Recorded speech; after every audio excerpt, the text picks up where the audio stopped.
Ito ang inyong lingkod na nagbabalik upang magbigay ng mga balitang walang bias at pawang katotohanan lamang.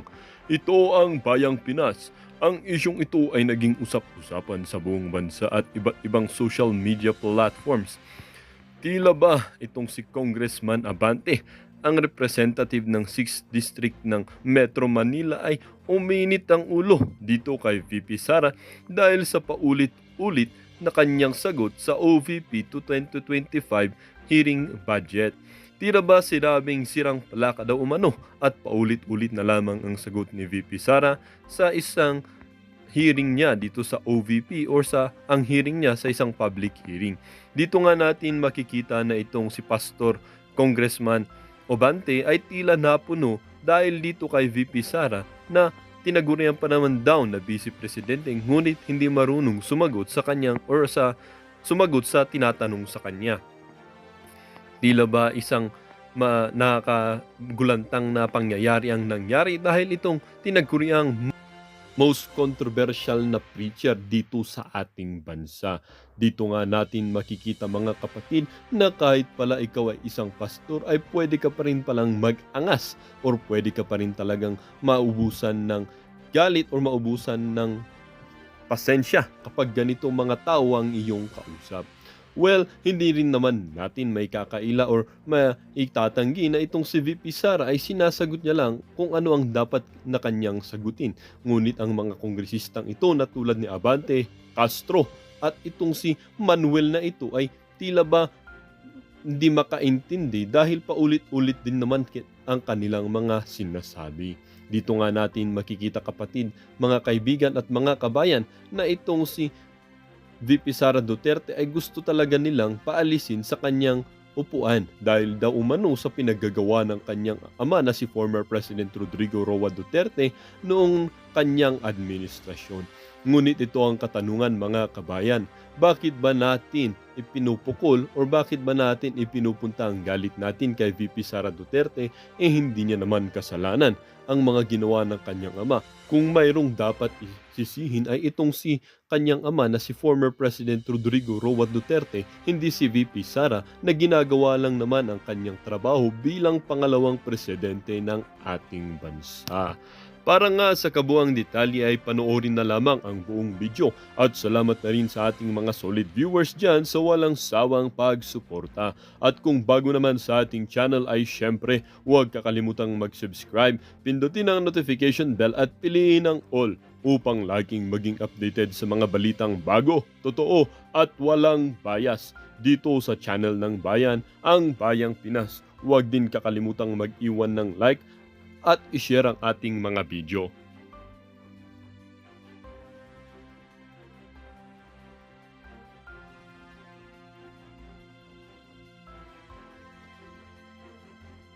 Interpret is Honorable Benny Abante. Salamat po, Madam Chair.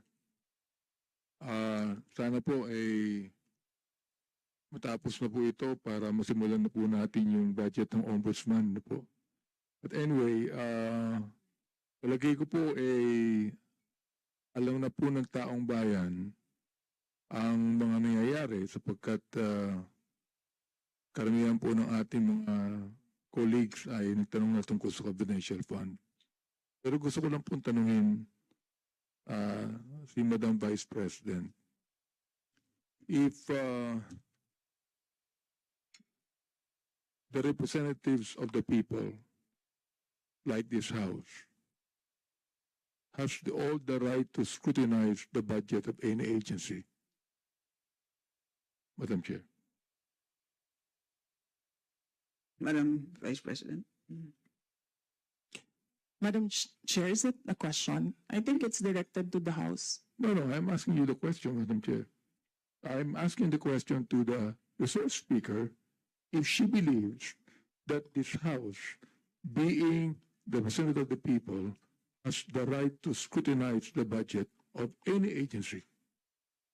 Right, precisely. That's why I say I will leave it to the Only House yes of or no, Madam Representatives to decide Madam on Chair. the proposal Madam Chair, as excuse me, presented. excuse me, Madam Chair. that can only be answerable by yes or no. We, again, Chair would like to remind our guests to please be responsive to the queries of the members in the most direct manner. So please proceed, Madam Vice President. I already answered. Answer Madam- by yes or Madam no. Chair, perhaps my ears are not very clear, so I would like to find out if she answered yes, Madam Chair. And I will leave it to the House of Representatives I to do not decide on need the her to explain, Madam proposal Chair. as Madam presented. Chair, she has been answering the same answers since we started this query and this hearing. What I just want to ask, Madam Chair, is very simple. A simple answer of yes or no. Does the Vice President believes that this House has all the right to scrutinize the budget of any agency? I'm not just referring to the agency of the Vice President. I am referring to every agency of government, Madam Chair. That can only be simply answered by yes or no. I do not need to hear paulit-ulit na kasagutan niya. Kanina pa, gusto ko lang pong marinig. Hindi po ako nagagalit. Oo, hindi po katulad niya, parang inis na siya. Oo, gusto ko lang pong malaman. Oo, humbly speaking, naniniwala ba siya, Madam Chair, na itong House na ito, na binoto ng tao, ay merong karapatan ayon sa konstitusyon na scrutinize natin ang budget ng any ahensya ng gobyerno, including Congress, Madam Chair. Madam Vice President. Madam Chair, may I request the Secretariat to put on record, cut and paste. I will forgo and I will leave my answer, my previous answer. Madam Chair, I would just like to ask, why is it very hard for her to answer yes?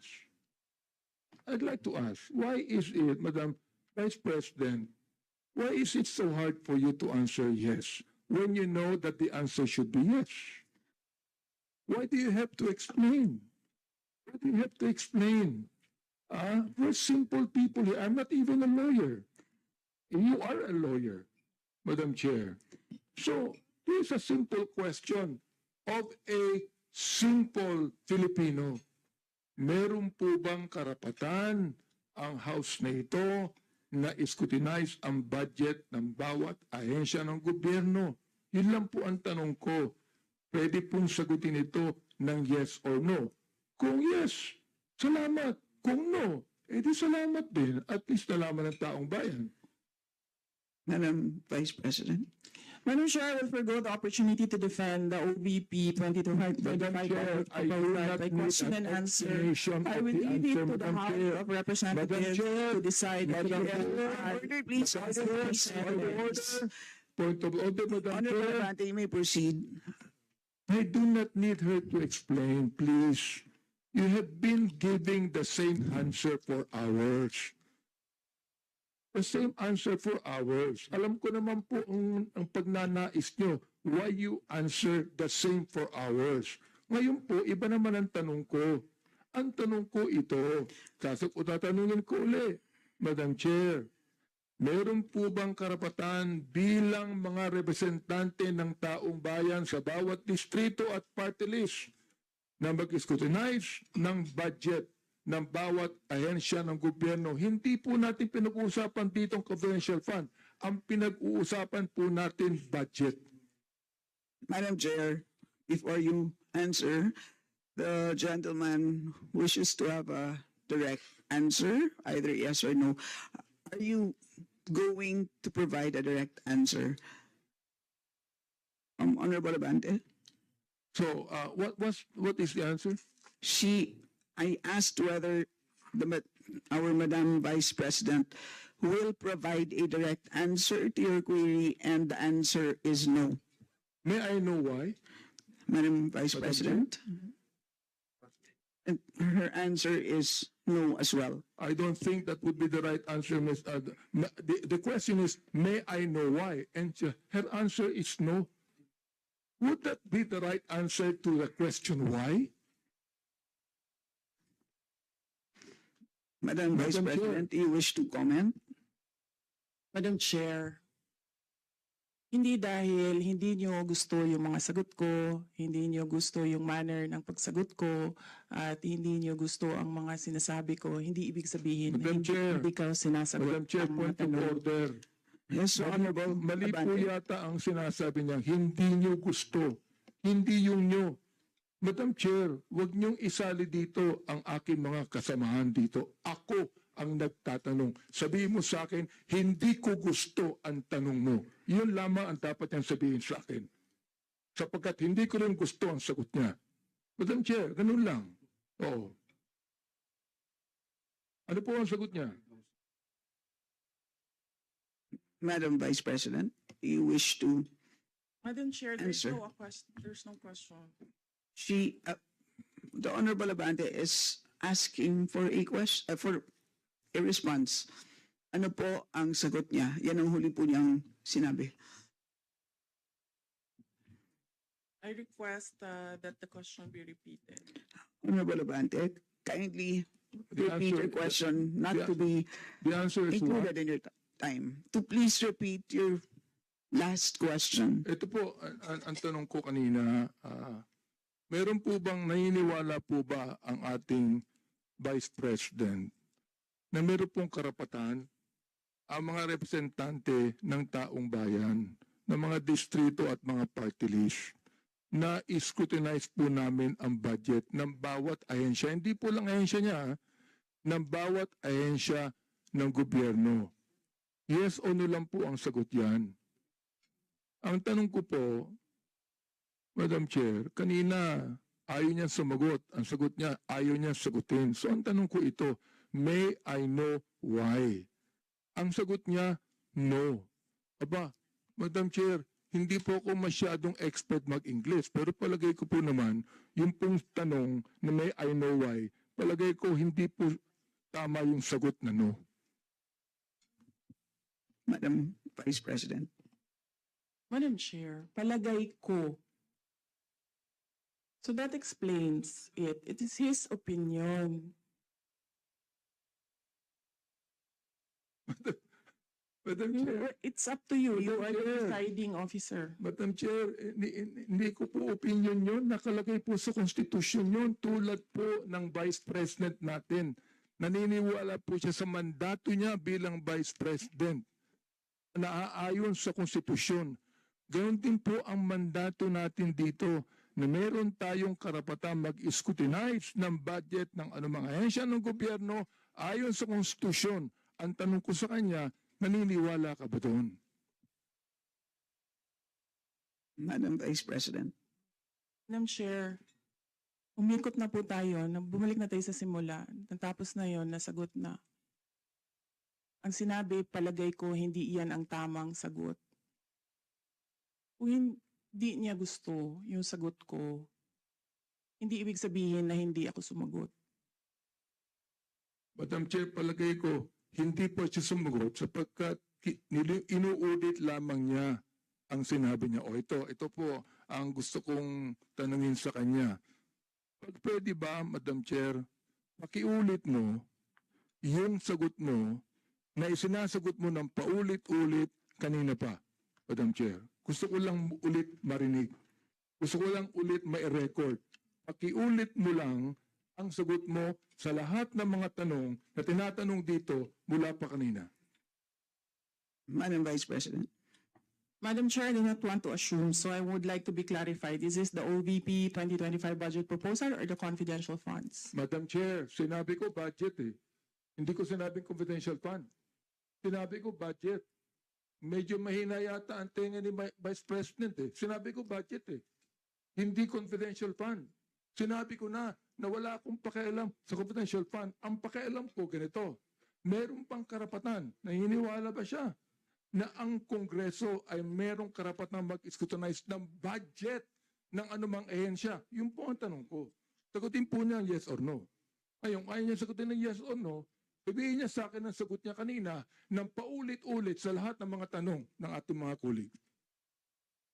I will forgo the opportunity to defend the Office of the Vice President 2025 budget proposal by question and answer, and I will leave it to the House of Representatives to decide on the proposal as presented. Madam Chair, maraming salamat po. Ibig sabihin po, yung kasagutan niya na paulit-ulit, naniniwala siya na merong karapatan ang kongresong ito na scrutinize ang budget. Kahit ang budget na yan nagsimula ng 2023, meron pa rin karapatan ang kongresong ito na scrutinize ang budget. Maraming salamat, Madam Chair. Maraming salamat po, Vice President. Thank you. Madam Chair. Thank you, Madam Chair. I Madam Chair. recognize. Yes, Yes. Yes. yes, Madam Vice Yes. President. I would like to forgo the opportunity.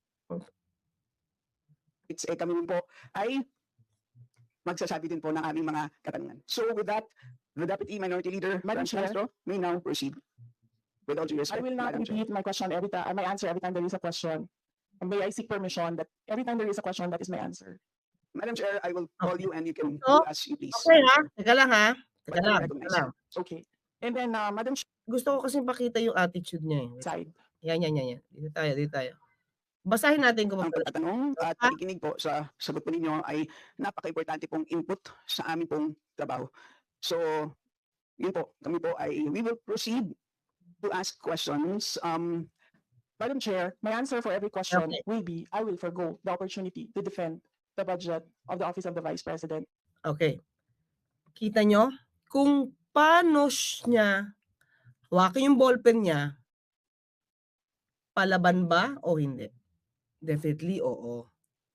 Kung paano niya ito parang dinidikdik, na parang ang dating, sinabi ko na sa inyo na ito ang isasagot ko. Every time na magtatanong kayo, ito lang ang isasagot ko. Okay? Yung posture niya. Yung posture niya. How niyang hawakan yung ballpen niya. Hindi niya pinapakita yung respeto doon sa mga taong kaharap niya. Bakit? Kasi prior to this, 'di ba, nagkaroon na ng issue dito kay Senator Risa. Okay?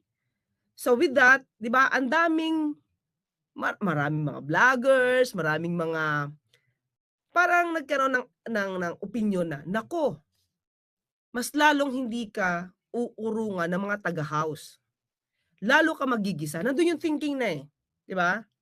Nandun yung thinking na gigisahin ako sa house. Kahit sa sarili lang ngayon ha. Kasi yun yung nadidinig eh. Di ba? Parang, nako. Kasi di ba sa house nga, sasabihin natin na ang house, ang mga senador dyan, daig ang mga congressman dyan, daig ang mga senador. Maganda magtanong, diretso, hindi nagsasapawan. So ready siya doon. Tignan niyo yung tsura niya, para bang manok. Parang ready to fight. Parang ano tawag doon, yung tandang na nakaakma. Diba? The attitude, the posture. Check nyo. So ready siya for this. Pero ang problema nito, itong pinakitang niyo to, positibo sa kanya o negatibo? 'Di ba? Kasi ang inuna niyang isipin dito is, lalaban ako. Wala kayong makukuha sa akin. Kahit anong piga niyo sa akin, wala kayong makukuha sa akin. Pero, ito ba naging maganda sa kanyang pagkatao bilang VP? 'Di ba? Pinapakita niya ba yung isang pagiging professional? Paano na yan, 'di ba? Kung mas mataas pang posisyon ang aakyatin mo at tinanong ka sa budget, ito rin ba isasagot mo? Yun lang naman, 'di ba? Sige, ulitin let's move on. Tuloy natin. through a question and answer. And I will leave it to the House to decide on the budget submitted. So, Look how she stared. Paano niyang tignan yung mga tao? Paano niyang, hindi man ginagamit yung kanyang daliri sa pagduro, Maggamit siya ng ballpen, parang, alam mo yun, iba. Parang ang mga taong kausap niya, pakinggan niyo, parang mga tao niya lang. Parang, "O ikaw, ikaw, ikaw." 'Di ba? Gano'n ang dating. Sayang tayo ng oras ito, paulit-ulit yung sagot. Hmm, tignan mo. Tignan niyo yung dila niya, That is 'di ba? Alam mo, mga ka-clear, ang sarap magbasa ng ganito, eh.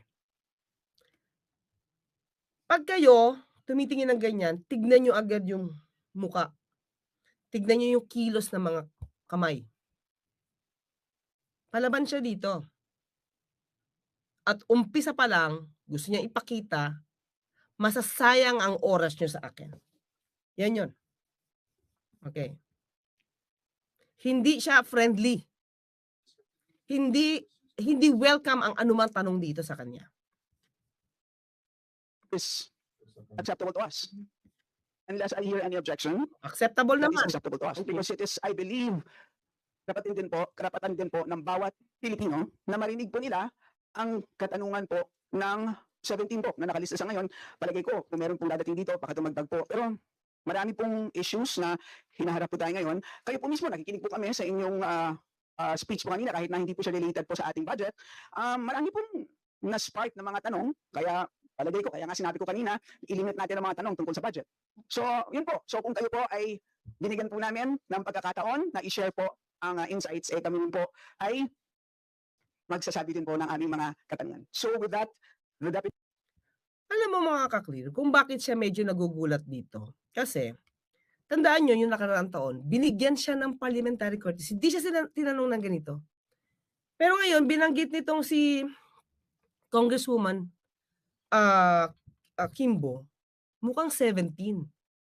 17, lahat siya magtatanong sa'yo. Anything under the sun, basta tungkol sa budget, kasama na yung 125 million, na yun yung pinaka-controversial mo eh, na budget eh. 'Di ba? Di pa nga na, alam mo, mga ka-clear, sabi ko sa inyo, yung 125 million, napakaliit lang yun as compared sa nakuha niyang 460 million sa loob ng 4 na taon nung presidente ang tatay niya bilang confidential funds. Kung ito lang ang alam niya, nabanggit ko na sa inyo to, kung ito lang ang alam niyang gawin sa bawat pera, libreng sakay, educational assistance, tree planting, yung 460 million na yun, inubos niya lang kada taon sa ganitong proyekto. Hindi ba niya obligasyong ipaliwanag saan naman ang galing yung nung panahon siya na mayor siya? Wala kasi sa kanya nagtatanong. Especially at that time, tatay niya, presidente. 'Di ba? Nasanay siya eh. Nasanay siya na walang tanungan. Hindi siya binubusisi. Especially noong unang taon niya dito, umarap siya sa budget. O, sino ang nagsabi na terminated na yung hearing? Di ba si Sandro pa? Sanjo ba? Sandro? Marcos, si congressman. O after niya, na yung Gaben nagbang. O, yung chairman noon at that time, sino yun? Taga-region yun, taga Davao yun eh. Okay? Di ba pinatayan nila ng mic si Franz Castro? Wala nga natanong eh. So, di siya sanay dun. Di niya sanay i-explain yung budget. The way I see it, kasi, kung maganda ka mag-budget, halimbawa, ikaw yung nagbabudget sa bahay mo, ikaw yung namamalengke, kahit tanungin ka ng asawa mo, saan mo ito nakita, may listahan na yan, well accounted for yan. Pero kung saan mo yan dinala, mahirapan ka talaga mag-explain. Diba? Tuloy natin. Minority Leader Madam Franz Chair. Castro may now proceed. With all due respect, I will not Madam Chair. repeat my question my answer every time there is a question. And may I seek permission that every time there is a question, that is my answer. Madam Chair, I will call you and you can Diba? Mga ka-clear. Wala talaga siyang balak sumagot. Kahit pigain mo pa yan, kahit anong tanungin niyo pa dyan, wala kayo aasahan dahil yan lagi ang isasagot niya.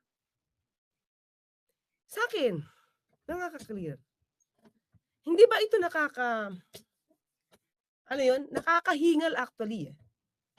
Nakakahingal yung feeling na parang may isang tao na tinitingala mo dahil pangalawa siya sa posisyon, pangalawang pinakamataas na opisyal ng Pilipinas. tapos hindi kayang ipagtanggol o ipagtanggol yung budget, yung proposed budget niya, di man lang niya kayang i-explain. Actually ito, buti nga ano 'to, naka napapanood natin, online, Kasi we deserve to know, "Ay okey, gagamitin ko 'yan, gagamitin ko 'yan." VP Sara, ikaw nagsabi na we deserve better. We deserve better. Ikaw din nagsabi na yung administrasyon ngayon hindi marunong mag-handle ng budget. Now, malakas ang loob mo. Tuligsain yan. Prove it, VP Sara, na you can handle the budget. How? Explain to us. Explain to us. Paano mo gagamitin yung pera, saan mo ilalaan? 'Di ba? Yung 125 pinag-usapan nga dito, May mga budgets na hindi dapat. 'Di ba? May notice of discontinuance. Magkano yun? 70 million? 75 million? Out of the 125? O di, grabe. Dapat hindi niya ma-explain. 'Di ba? Okay. Tuloy natin. Parang pikon dito si ano na, yung itsura. Tingnan niyo yung itsura ni Kimbo, ni Congresswoman Kimbo. Pikon siya, Kaya lang mahinahon tumabaing to, Do as you please, Madam Chair. But I will recognize you. Okay. And then, Madam Chair, may I be given the opportunity to explain why I will not and I will forgo the opportunity to defend the budget in a question and answer in the committee and leave it to the House of Representatives to decide on the budget submitted. Madam Chair, point of order.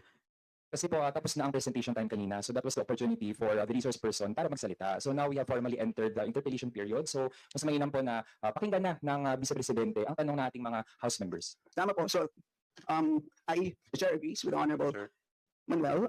excuse me. We will proceed with the question, and Excuse me, Madam Chair. Wait for order.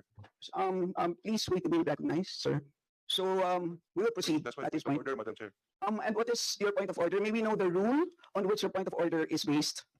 The Honorable Bautista, may we know the rule on which your point of order is based? Because the Vice President already manifested that Kindly, sir, present the rule so we can rule accordingly. What is the rule on which your point of order? What is the point of order first and the rule on which this is what's the based? point of order also of Congressman Raul? If you will question Yes. me or my point of order, you have also to question the point of order of Congressman Raul. So we will make the Honorable Manuel repeat his point of order and the rule, because this is clear based on the rules that we approved during our first hearing related to the budget. So please repeat that. Madam Chair, ang point of order natin ay bata yun sa paano ang rules of procedure natin sa Committee on Appropriations na after mag-present ng ating mga resource persons, they are given time, may slides sila, may videos. Advance na natin, okay? The appropriations. Right, okay. We searched for that rule. So we only found the general rules. So may we have a copy of the rules for budget hearings. Well, as far as I'm concerned, mas importante ang rules para sa amin. Kayo po, ang kailangan nyo lang marinig is yung acknowledgement for you to begin to speak. Yun lang po ang pinaka-importante para sa guests. Sa totoo lang po. Yes, ma'am. So ang pinaka-importante, yes, you may proceed. At saka po yung adjournment. Yun lang po. Yung termination po. Yun ang pinaka-importante lang po. For the rules, yun ang ay importante para sa members. Imagine mo, pati rules, gusto niya talaga panghimasukan. At hindi niya iniisip, mga kaklira, kung paano ba niya mapapaliwanag yung kanyang budget. Puro technicality to.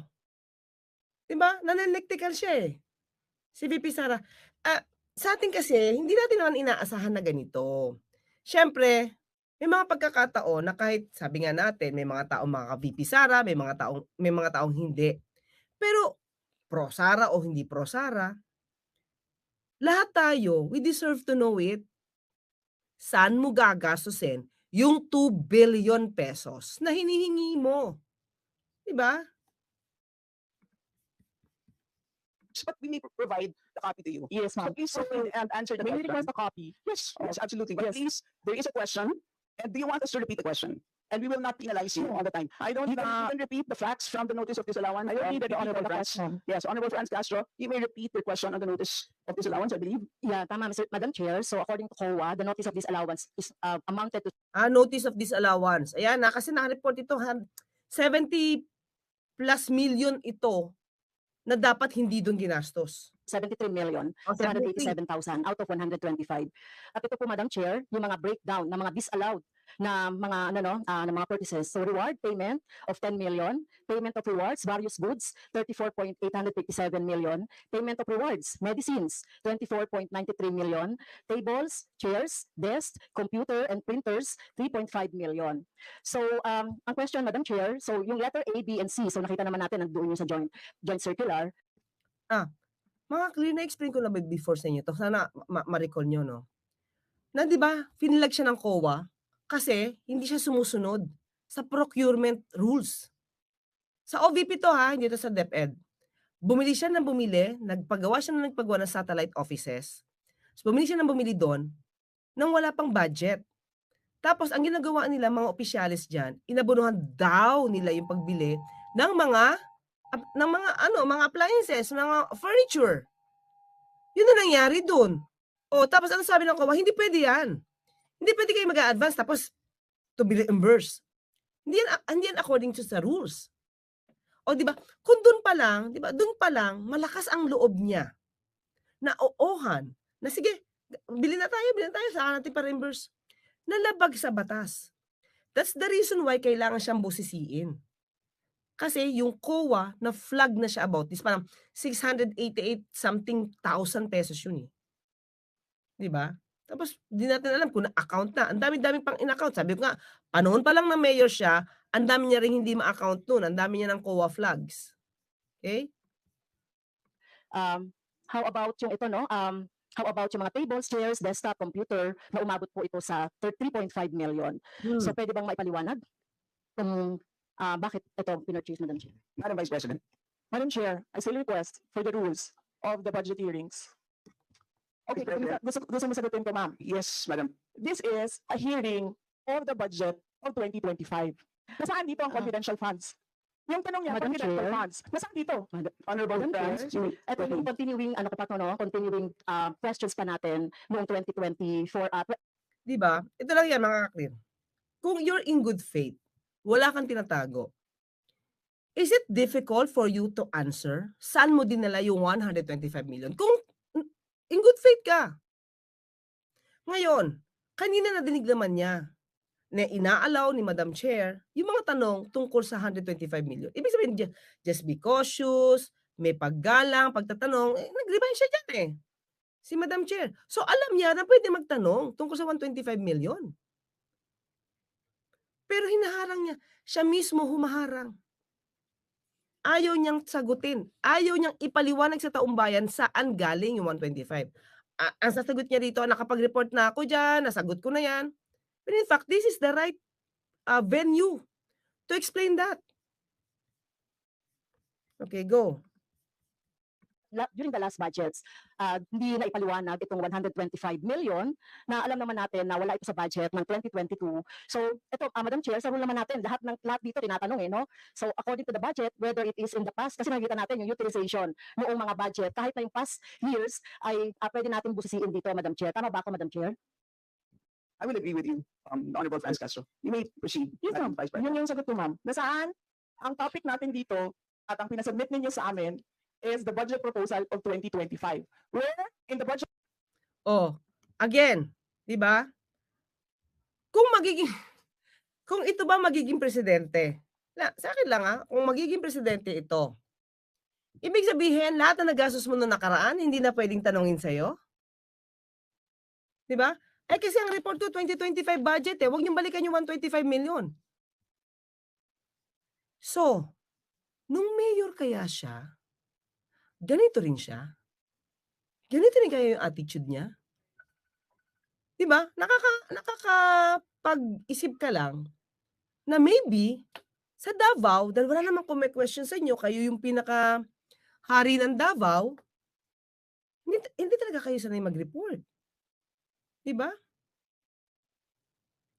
Medyo delikado yun. Kahit may maganda kayong nagagawa, sabihin na natin may maganda kayong nagagawa sa Davao, sa Pilipinas, but you still need to report.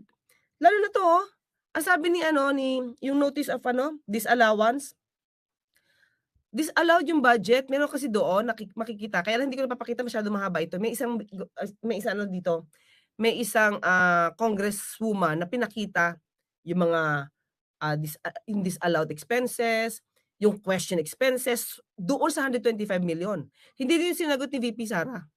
So dito, binabanggit may disallowance, notice of disallowance ang COA na worth 73 million pesos. Bakit mo dong ginastos? Disallowed yun para doon sa items na yon. So ibig sabihin, sa tinagal-tagal mong nakakakuha ng confidential funds nung panahon ng tatay mo, di mo alam gastusin ang confidential funds at para kung saan ito. At lumalabas, may sinabi siya dito na parang 14 million ang ginamit niya sa pagbili ng o pagbigay ng reward or pagbigay ng confidential info. Mga ka-clear, sa totoo lang, ang hirap nun i-account. Kaya itong confidential funds, di ko mas nasabi na kinurap ni VP Sara, kahit hindi natin sabihin, paano natin malalaman na totoo tong ginastos for that? Nasaan ang result niya?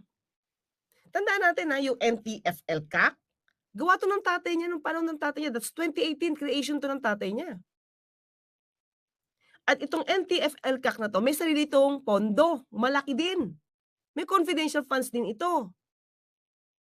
So kaya nga sinasabi ni Senator Riza, duplication lang yung ginagawa mo ng trabaho na supposed to be dapat yung organisasyon na yun. Diba? Oh, paano niya mapapakita ngayon na yung sinasabi niyang binigyan ng reward ng 14 million, totoo na bigyan ng reward? Sino ba ni-reward dyan? Baka sa bulsa ng iba yan napunta na bigyan ng reward. Oh. Diba? Ano ang napala ng taong bayan sa security sinasabi mo? Sa 125 million pesos. Dapat at least may report ka. Siguro sa 125, baka at least 20 cases ng alleged NPA-related situations na-solve mo. Meron ba? Saan nadala yung 14 million na yun na supposed to be payment for the reward? Or 14 million pesos na yun na payment for the info? Paano natin makikita na maganda yung result? Paano yan? May DND tayo. Diba? Meron tayo NTFL CAC. Oh, tapos sasama ka pa para sa pagkuha at pag-resolve ng mga terorista at NPA, CPP, NPA. Tapos hindi ayaw mong i-report ngayon sa amin kung saan mo din nalalahat yan. Oh, na-flag ka na ng COA, ayaw mo pa rin. Pinangangalandakan mo dito sa hearing na to na hindi niya sasagutin kasi hindi yan part ng report ko. Ang pinag-usapan natin dito, yung 2025 budget, hindi yung 125 million. Saan dito? Ayan nanggagalaiti pa si VP Sara. Nandito. Wala dito. Bakit niyo tatanong sa akin yan? Ganon yung dating. Proposal of 2025 is the item confidential funds. In aid of legislation nga ninyo, nakalagay nga doon sa rules ninyo, diba? The discussion should be germane to the topic. The topic is the 2025 budget proposal. Ay, nako. Actually, mga ka-clear, hindi niya nakukuha yung point. Hindi niya nakukuha yung point. Ang pinag-usapan natin dito, budget. How will you budget? Naging corrupt ka ba dati? Nagnakaw ka ba dati? Maganda ba yung ginamit mo, yung paggamit mo sa pera noon? Para mabigyan ka namin ng 2 billion. Germane yun. Importante yun. Para makita namin saan mo dinadala yung pera. Bakit ito lang? Bakit ito lang yung kung ano yun nasa report mo, yun ang tatanungin? Paano yung nakaraan mo? Pinagbibintangan ka nga doon na kinuha mo lang. Bintang bintang. Inaakusahan ka nga. Inubos mo na ng 125, na 11 days yung 125 million. So, paano kang pagtitiwalaan sa 2 billion na hinihingi mo? Ginagastos mo lang sa tree planting, libreng sakay, na hindi mo mai-account. So it's important to know how you manage your office using these public funds. Diba? Now tell me, Madam Vice Yeah, President, the Honorable Franz Confidential Castro has already provided a sufficient explanation for why she asked the question. So please proceed with your answer. Madam Chair, a very why are simple we question. discussing the budget of 2023 and 2024? Honorable Franz Castro. So kung ayaw niya sagutin, Madam Chair, so let me go through na lang with my question kasi related naman ito. Remember, Madam Chair, pinwestiyon natin ito noong last year at yung 125 million na ito ay hindi ko maipaliwanag, no? Dahil nga confidential no? Nagtago sa word na confidential. At ngayon, kailangan nating maipaliwanag at it is in the interest of the people. Yung 125 million na ito, Madam Chair, kaya kailangan ito na mabusisi at kailangan ito maipaliwanag ng OVP. Kaya hindi tayo pwedeng questionin ng mga rules, questionin ng mga topic, etc. Dahil related din naman talaga ito sa budget, Madam Chair. Madam Chair. Yes, you may proceed. I request that the chairperson of the Finance Committee preside over this hearing. Wow! Wait lang. Madam Vice President. Galing mag-utos. Dinig niyo yun? Pati yung paghawak niya ng ballpen, di ba? Wala. Actually, masyado lang magalang itong mga congressmen at mga congresswomen sa harapan niya. Pero siya, never niyang ginalang these people on that very date. Di ba? Never. Wala siyang paggalang. Handa siya doon. Sa Bardagulan. Handa si VP Sara. With due respect, you are not allowed to do that, Madam Vice President. You are not allowed to introduce any motion. You are a resource person this Not- hearing, Madam President. I did Vice not move, President. ma'am. I requested same as vein. your resource person, I requested So the your request chairperson is of the denied, committee. Madam Vice President. Just please answer the question. The issue on confidential funds falls squarely within our discussion of your 2025 budget. Narinig mo yung sinabi niya, ma'am? Narinig mo yung Proceed. nakikinig ka sa kanya kanina? Absolutely. Walang rules dito. Please proceed and answer the question. It's a very simple question. Di ba? Please explain. Okay, mga kayubi. Okay. Ako nga nanonood lang eh. Ako na nanonood lang. Sumasakit yung dibdib ko. Nakakaturete kung paano i-treat ni VP Sara isang Duterte ang mga mambabatas. So, isipin nyo na lang, mag-reminisce kayo. Ano ba at paano bang kumilos ang tatay niya nung presidente siya? May pagkadiktador ba? Di ba? They're talking. I mean, ito, segue ko lang ha. Pangulong Duterte is now talking about human rights. When he himself, at that time, did not give respect to the words human rights. Teka lang, may papakita ko sa inyo kasi noong isang araw wait ha, hanapin ko lang ha. May maganda ditong words Ebidensya to Okay? Sana ba yon? Wait. Ito. Pakita ko to sa inyo. Ito galing to sa kanya Ito. Kita niyo ba? Ay, takyan natin. Oops. Ito yung word niya. Yeah. Wait lang ayaw lumaki. Okay, pakita ko to sa inyo. Basa niyo ba? Ay, naku, matindi kita. Kasi nakaano pala ako, no? Teka lang, tanggalin ko to.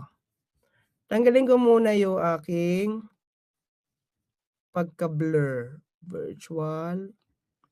Pagdan muna tayo. Ayan. Basa niyo ba? Ayan. Basa niyo, no? Wala akong pakialam dyan sa human rights.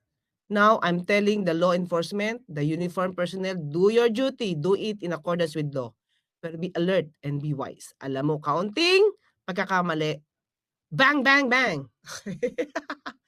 Yan sila. So, tanong ko, okay, balik na tayo. So, nakikita nyo ba, mga ka-clear, ang ugali ni dating Pangulo Duterte kay VP Sara? O mas nahigitan pa? Diba? Mas nahigitan ba ni VP Sara ang